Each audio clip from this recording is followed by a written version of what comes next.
Welcome to module G, lecture 4. This is the last lecture of this module and we shall continue our discussion about the land use and transportation.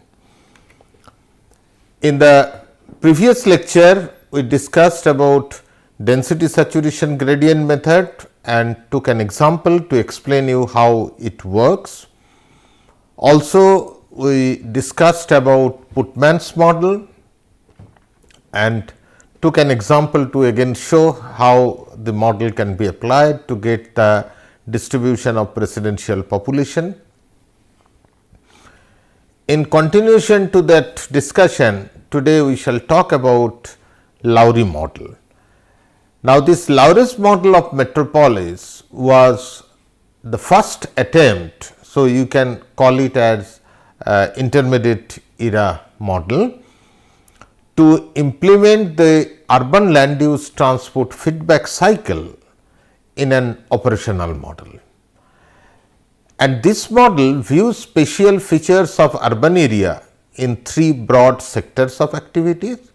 First, employment in the basic sector. So, again this also starts with employment like the Putman's model also. We exactly started with employment. Then employment in population serving industries, the first one was basic industries, this is employment in population serving industries. I shall explain you the difference clearly in the next slide. Then household or population sector. So, starts with employment, two types of employment we are considering. The first one is employment in the basic sector, then employment in the population serving industries, and then finally, we are coming to the household or population sector. What is basic employment? Basic employment is the employment in those industries whose products or services depend on the market external to the study area. Say for example, a steel plant is developed in one area. So, it happens sometimes a completely new area, nothing was there and a steel plant is set up in that area.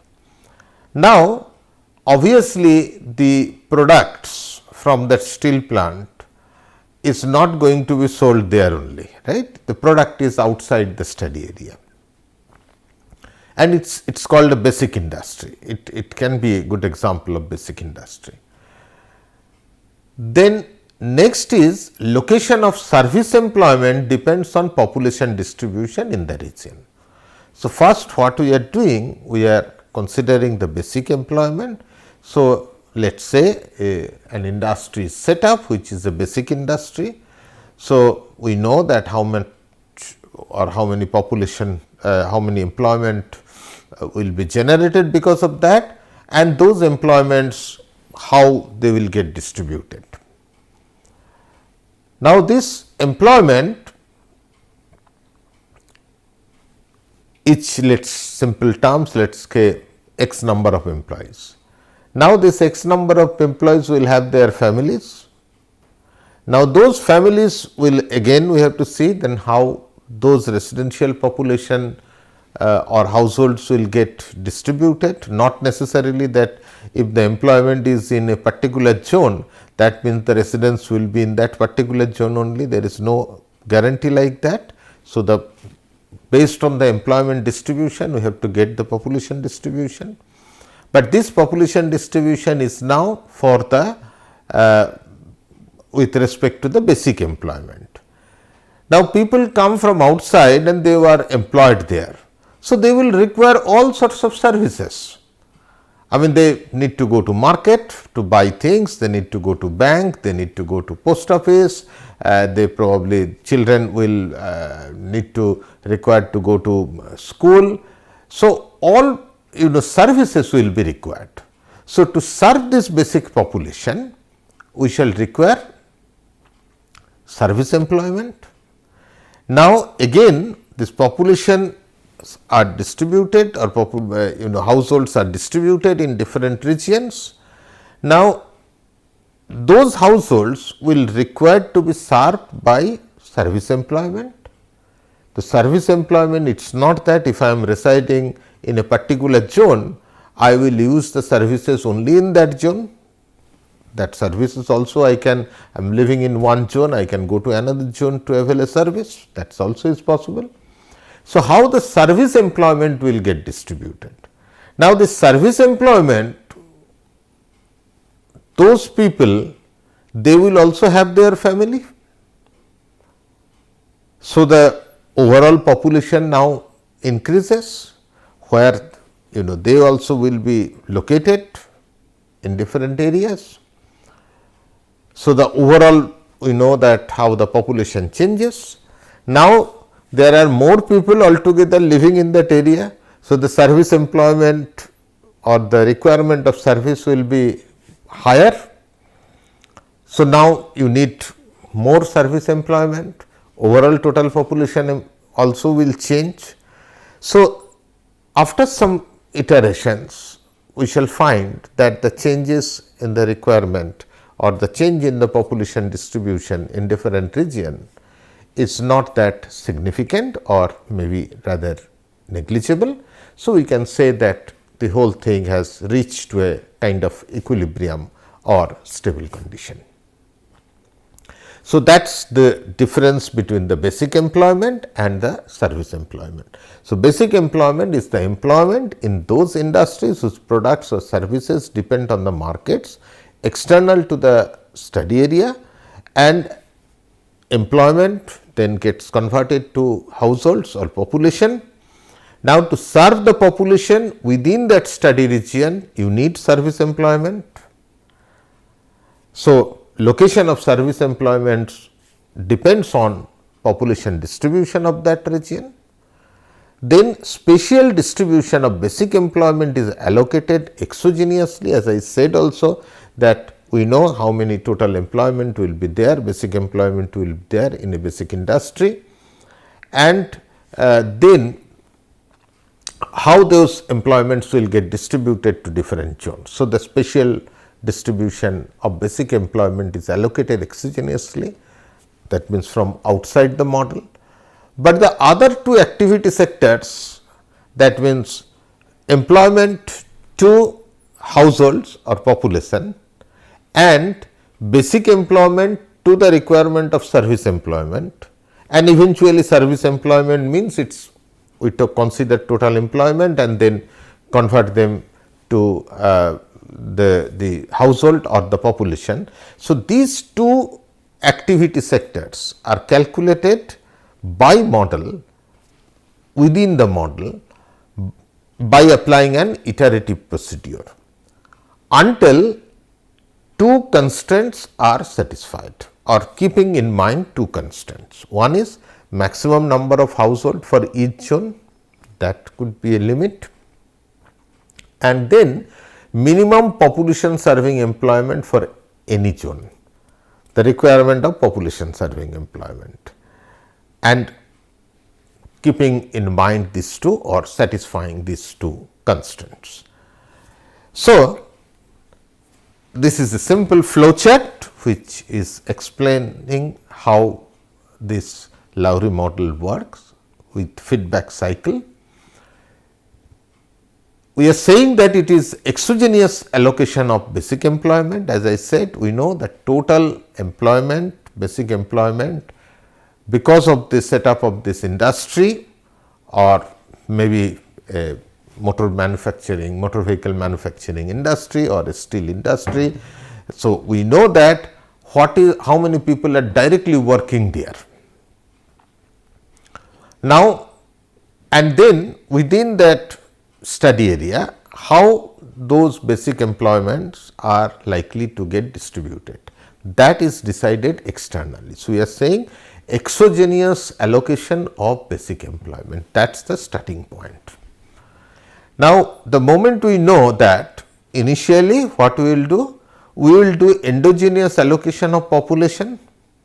So, first it is only the total employment may be considered only as the basic employment in the beginning, and then we know employment to households or population, and then how those population will get distributed, that will be decided. Then once that is known, then endogenous allocation of population serving employment. So, we know that how the households or population will get distributed in different zones, and then to support those people or households, how many service employments we will require. Now, we will estimate the service employment. Now, the service employment also, that is the employment now. So, this service employment also we shall require the households or the population change will happen because of that. So, the revised again allocation will happen, allocation of population or allocation of households, and this will keep on happening, and also we need to check the constraints on population and service or serving employment. And you can see that depending on that, it can go back to again endogenous allocation of population serving employment or endogenous allocation of population, and then one more iterative loop. You can see that endogenous allocation of population to endogenous allocation of population serving employment, and then service employment to again population. So, the overall population distribution is known now. So, you check whether the service employment allocation is adequate or not, and then once that loop is stabilized or settled, then you come and check that whether the constraints on population and service employments are satisfied. If not, then again we go back and repeat the process. I shall explain it again further. So, mathematically the model can be expressed in the following system of equations. Simple equation. First, P equal to E A. What is the P? P is the row vector of population or household. Where from the population is coming? Population is coming with from the employment. So, P equal to E A. E is the row of total employment. So, the employment is now getting converted to population. Not just only employment is getting converted to population, but we are also deciding that if the employment distribution in different zone is something, then what will be the corresponding distribution of households or population. So, that A is very important, E into A. Now, what is A? A is basically an n by n matrix workplace to household accessibility. So, E is the employment getting converted to population, rather I should say employment distribution is known. So, that employment distribution, from that we are getting the population distribution or distribution of household. Let us say population distribution, because that also is getting inside this A matrix. In this form, if you say that A is actually Aij dash into Aj. What is Aij dash? Aij dash is basically n by n matrix of probabilities of an employee working in I and living in J. So, if I take every zone I, we know that how many population, how many employment are there, how many people are working in that zone. Then we are finding out in each zone J, what is the probability that those people working in zone I will live in zone J. That we are getting that probability for every J, for a given I, and then for every I. So, if I have 10 zones, I know the distribution of employment, then I am getting, if each of these 10 zones so many employments are there, then how the they are going to decide their residences. That means, if a person is working in zone I, then what is the probability that he will actually stay, or this residence will be located in zone J. So, that helps us to get employment distribution to household distribution. The other is AJ is an n by n diagonal matrix of the inverses of the labor participation rate. What is that? It is expressed either as population per employee or household per employee. So, we got the household. Only if I take Aij dash, that means n by n matrix of the probabilities of an employee working in I and living in J, then we are getting number of households. But number of households to population, how many people, that is coming households per employee or how many population per employee. So, that inverses of the labor participation rate is helping us, along with the Aij dash, that is the probabilities of an employee working in I and living in J. So, together that A matrix, n by n matrix, helping us to convert the employment distribution to population distribution, right, overall. So, that is the first matrix. Now, this employment is the total employment. Now, when we are starting, we do not know the service employment, we only know the exogenous allocation of the basic employment. So, we start with that, but then subsequently we work out that given a population, given a population P, what is the requirement of service employment. So, ES service employment, ES is a row vector of population serving employment in the zone or rather in different zones. So, that is getting calculated based on the population distribution, but then it is population to service, population to service. So, that matrix B is helping us to get that. What is then matrix B? Matrix B is n by n matrix household to service center accessibility. That is we are getting it. Now, that again coming from two matrices Bij dash and Bj. What is Bij dash? A n by n matrix of the probabilities that the population in zone J will be served by population serving employment in I. That means, as I said, that people living in zone J, not that all of them will be served by the service serving employment only in that zone.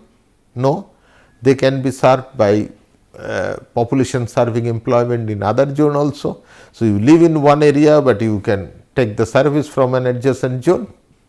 You can go to another place and take the thing within the same study area, not outside the study area. So, Bij dash is that n by n matrix, square matrix of the probabilities that the population in J will be served by population serving employment in I, and then multiplied by Bj. What is Bj? Bj is obviously then n by n a diagonal matrix of population serving employment to population ratio. At what rate? If so many people are to be served, then for a particular serving employment or particular service, how many people will be required, right? So, how many shops you require to serve say a given number of population or households? that we are getting. So, overall what this B matrix is doing, it is helping us to know, once we know the population distribution, it is helping us to get then the corresponding serving employment distribution, what will happen, that is the ES. So, every zone, I know different zones, how many serving employment will be there. Now, the equation, third equation is getting the total employment, how the total employment is distributed, then it is the basic employment plus the serving employment. So, EB plus ES, and then you start with first only the basic employment. So, your total employment is only basic employment, accordingly you get the population distribution. Once you get the population distribution, then you get that serving employment distribution. Now, you know the total employment, you can go back. So, you get your revised population distribution using equation 1. Like that, in iterative manner you go satisfying the other two constants.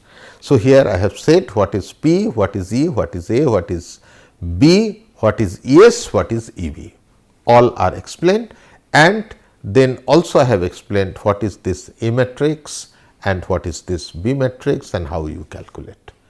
Now, this Aij dash elements of the A matrix, how we estimate, what is that, what is Aij?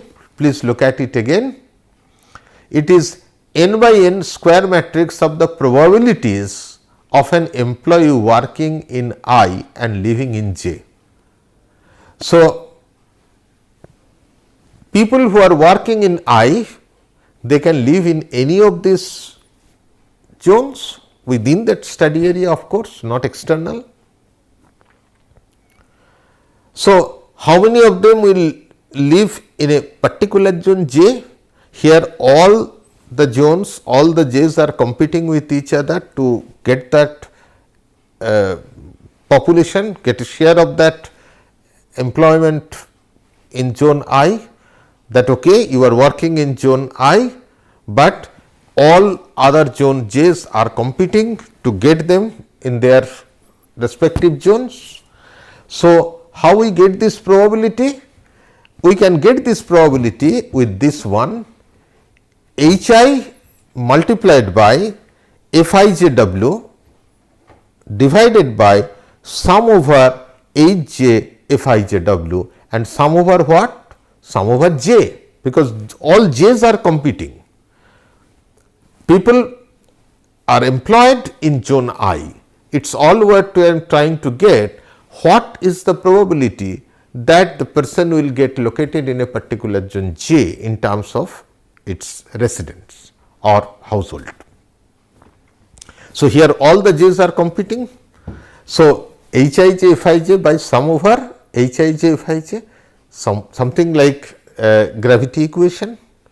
So, what is Fij? Fij is the friction factor between I and j, depends on the travel time, travel cost. You are very familiar, I have discussed all these in great detail. So, when we discussed about our gravity model, and even when we discussed about the Putman's model in the previous lecture, Putman's model was also similar, very similar, slightly different form maybe, but conceptually very similar. So, the travel time factor between I and j, right. So, that is the way they are getting. So, working in employed in zone I, how many of them will stay in then a particular zone j, and like that j has a number of zones. J, if there are total n number of zones in the study area, so j also varies then from 1 to n. So, all j's are competing to get that a share of that employment or employees who are actually working in zone I. So, like that every I, for every I, whoever are employed, all j's are competing with each other and getting a fraction from each I, and then that decides that how many total are going to reside in zone j. So, you get then a distribution of that. Similarly, this as I said that this allocation function, this equation 6 will be reorganized as a gravity type accessibility expression. Bij similarly can be expressed also like as you have seen the previous equation. The Bij is also the same way, it is the same concept that is used here. It is useful to disaggregate service employment into art types. You can further disaggregate different types of service employment, and then you can add up all together. And these are the two zonal constraints. The following constraint: P has to be less than PC and ESR greater than ESR minimum. So, PC is the row vector of the population holding capacities of each zone, N zone, that is one constraint, and ESR minimum is the row vector of the population serving employment threshold, that the minimum this has to be satisfied in terms of service employment for the R service employment types considered to be viable for any zone. So, there are different types of, you can even consider different multiple types of service employment, or for simplicity maybe consider all of them together. As you will see, we shall consider like that only one type of service employment in that next example. So, if equation 8 and 9 are violated, then the new accessibility matrices must be developed, that Aij, Bij, all those the new functions are to be developed, new accessibility matrices are to be developed, and the equation 1 to 3 to be solved again. So, new accessibility matrices are to be developed. What I say, this is that is what we say, that A workplace to household accessibility, B is the household to service center accessibility. So, if those constraints are not satisfied, you have to work out again, come back and work out this A and B matrix again, and then the whole thing will get repeated. That is what is the that we explained also in that feedback. If you can see, if the constraints are not satisfied, then what you do? You go back, start again. So, now let us take a small example. Before that, let us talk about the limitation. Limitation is notably a static model which does not tell anything about the it considers, but it is finally a static model. It does not tell anything how the about the evolution of the transport land use system. The second problem is, if you look at the current time, the changes are happening in service sector, because these days the basic employment is really less. So, mostly it is service sector that is dominating.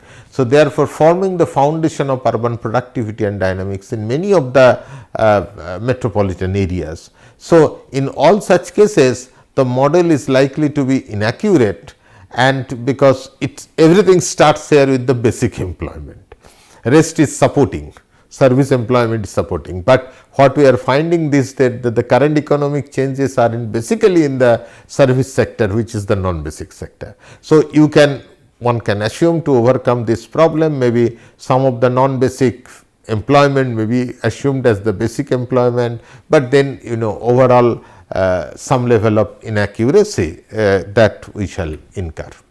And the Lowry model does not consider movement of the freight in urban areas, which is again a very important thing. Of course, many other models also do not consider the freight. So, those are as well limitations for other model, but of course, it is also a limitation of this model. And because these have also significant impact on the friction of the distance. So, now let us take a small example. So, this is a very simple example. Consider an urban area consisting of 4 traffic zones, and the total employment vectors are known. Now, we do not get total employment exogenously, we get only basic employment, but this is just an example.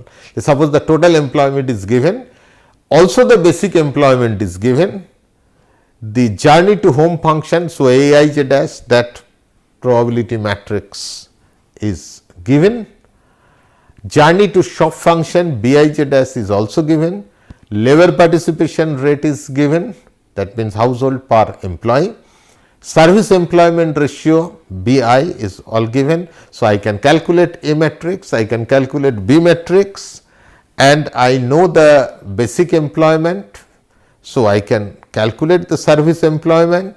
I can also then come back and say what is my total employment, and then here what we want is to check, that is what we say, calculate household vector and service employment vector. So, you can get this matrix A, matrix B and all other calculations you can do, and check the internal consistency of those employment allocation. That means, finally, my basic employment is the starting point, I will calculate the service employment, or total employment is also giving. So, from all this I have to get the service employment, and then I will check if my service employment plus basic employment, whether it is giving me this total employment vector, what is giving, whether that is matching or not. Ideally it should match. So, if everything is in order, it should match. So, what we do? The solution, we first get the A matrix, it is very straightforward, because I know this Aij dash, Aj, both are known. So, simply take the product, you get the A matrix. Similarly, Bij dash and Bj also are, Bi also are known, Bij and Bi are also known.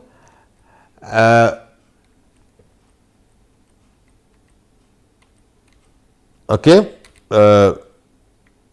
Bj, of course, j and I all n by n. Okay. So, that is also known, the Bj is also known. So, we get that B matrix. Okay. So, then we know P equal to E into A. So, total employment is known, that is again given into A. So, we get the population or the household vector, okay, the P. Once we know the household vector, we can calculate the service employment, simply P into B, that is the second equation what I have shown in the beginning. So, you get that service employment distribution.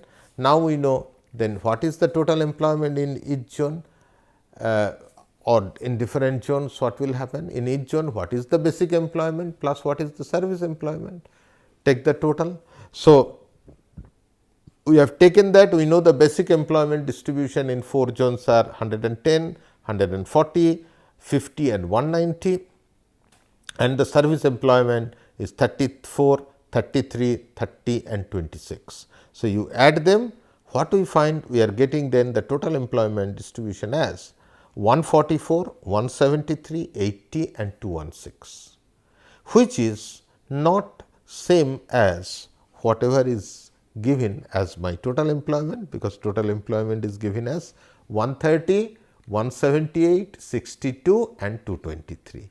So, when I check the internal consistency, I find it is not matching.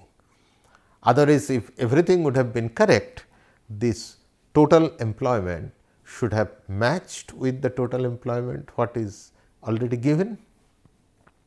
So, internal inconsistency is there. So, what is happening? The check indicates that the co-distribution of employment and household is not in equilibrium.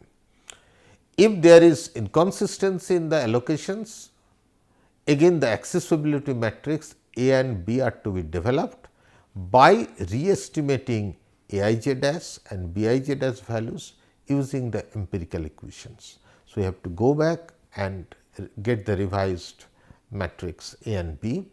The household vector and population serving employment should then be recalculated with the new accessibility matrices, and this procedure is to be iterated unless predicted and the observed values of total employment are equal.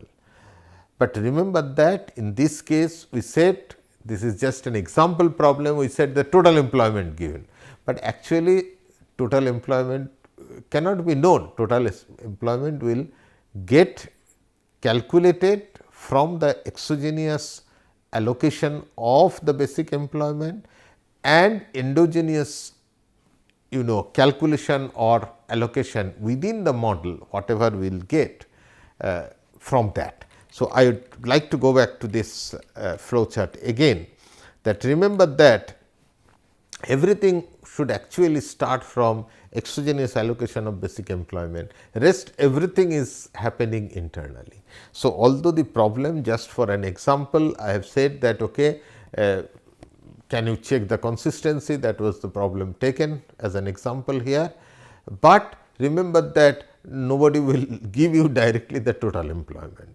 So, we are starting only with the basic employment. Initially the total employment will be only the basic employment, and later on we will work out and we will calculate the service employment, and then keep on iterating the things matching all the constraints. So, that is what it is. So, that is what are to be done actually. So, in summary, what we discussed here, we give you an introduction to this Lowry model. Lowry model again further have been developed by other researchers, have been developed further means little bit modification has been done, and as I said that we could discuss only a little bit, because land use transport interaction and land use transport models are really the model and so many further developments are there, and there are full courses available on this topic. So, here in this course we wanted to only give you a brief introduction to the basic concept of land use transport interaction, and wanted to mention 2 or 3 very basic and very simple kind of models. Thank you so much.